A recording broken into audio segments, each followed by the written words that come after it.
Hello, this is Rocky Marciano. When I was heavyweight champion of the world, they called me the Brockton Blockbuster. You find out why.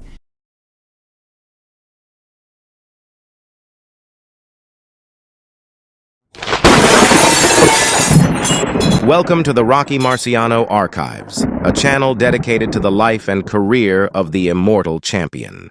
In this latest reading from the Archives' own John Cameron's biography, Redemption, The Life of Rocky Marciano, Volume 1, 1923 through 1949, available on Amazon, we travel back to the mid-1930s. Rocky finds himself defending his friend who is intent on claiming for himself a precious prize. In doing so, the young Rocky would win for himself something that would make his chest swell with pride for years to come. Julius Cohen Durham, better known to all as Julie, was not a large boy. No, it was not his size that made him stand out. Neither was it that he was one of the few African Americans then living in the predominantly Italian district of Ward 2 that he and Rocky called home. It was more the established fact, at least amongst the youth of the neighborhood, that he was tough. Many thought the toughest kid around. Renowned for his fighting skills, he held the coveted title of King of the Hill, an honorary title but one worthy of his status, a status that few would lay claim their right to challenge. Julie had been hired by the then manager of the Taunton Lumbar Company semi-pro baseball team, one Joe Downey, who later was to become a respected mayor of the city. Rocky would later claim that outfit was actually the Brockton semi-pro baseball team. Durham had been placed in the dual roles of both mascot and ball boy, his main task to retrieve foul balls that had been belted beyond the boundaries of the park in which the team played.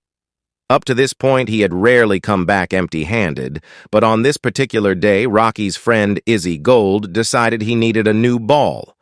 What did he care that Julie would be running for it, for Izzy had a plan. After patiently waiting in the nearby Foster Street woods skirting the ballpark, the moment came. A fly ball hammered hard came scooting towards the hungry boy.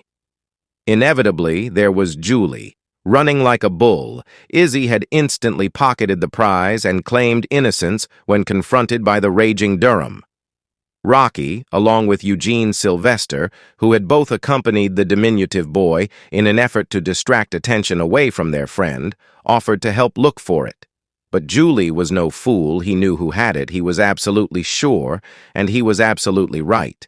He began verbally antagonizing Izzy, goading him into a fight. Rocky stepped between the irate ball boy and the anxious thief. Verbal exchanges quickly escalated into pushing, shoving, then the inevitable. The two squared up to each other, a squat, solid Rocky against the slightly older Julie. He had been born in February of 1922, ready to wage war over a leather-clad orb. But by this time, reflected Rocky, there were 15 or 20 people around, and someone said, "You guys can't fight here. There's a ball game going on across the street. Why don't you go up to the clearing and fight?" So Julie and me went right up there and started fighting. Julie, though, despite expectations, did not rush at his adversary throwing unruly punches, as did other boys who had shown the temerity to scuffle with the young Marciano.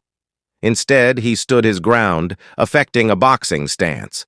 Rocky was the one swinging wildly. But instead of breaking this kid apart, as he had to all the others who had assumed they could battle the Rock, Julie merely slipped the wild, swooping swings, popping his own perfectly timed punches back. One of these swift executed blows caught Rocky flush on the nose, knocking him to the ground, causing a trickle of blood to flow down his lip. Unbeknownst to the pair, as Rocky picked himself up, a large crowd had gathered about them, comprised mostly of spectators from the game. Even the players themselves, so legend maintains, had abandoned their sport and joined the throng to see what all the commotion was about. Now they, too, added to the raucous cheering for the show the boys were staging. For a while it seemed like a mismatch.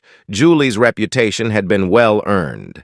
His fast, accurate fists pummeled the wild Marciano's face into a raw, bloody mess.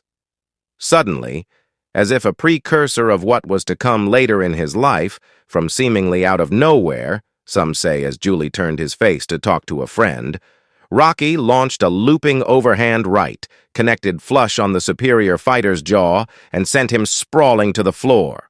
Rocky stood over him, snarling, his right fist balled and ready to strike out again should his foe have the temerity to rise and respond. When he did eventually rise, however, he was spinning and staggering around like a drunk, remembered Rocky. The crowd cheered. And with that one perfect punch, there was a new King of the Hill. Now I was the neighborhood big shot, Rocky recalled. I was still only about 12. I remember I felt like I just won a world's championship or something. I never got so much attention in the world. From then on, every time one of the kids in my gang got into trouble, someone would yell, "Hey, Rocky!" And I was expected to straighten things out. Thank you for listening. At this time, little is known of this honest, hard-working man. We at the Archives unfortunately have no image of Julie to remember him by, but we have reached out to family in the hope one surfaces. That he was hard-working, however, is attested by his obituary that mentions he, in life, was a former veteran, self-employed truck driver and sometime manager of the Blue Moon Cafe in Boston. Julie left us on September 25th, 2007 at the age of 85, leaving behind a large family.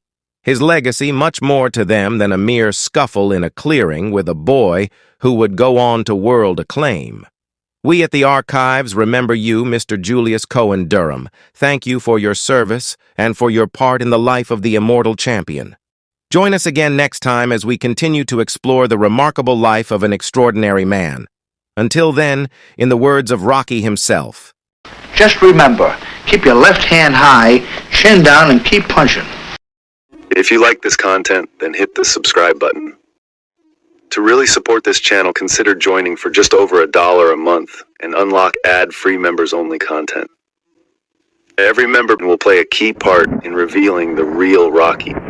As soon as the bell rang, it was a completely different person going out there, and I couldn't explain it except I just enjoyed combat. I just enjoyed the sport that I had learned so well, and I had practiced so much that when the bell rang, I did a job. I could concentrate on the opponent. The fight itself was strictly to prove myself as a fighter. I had to prove that I was a better man.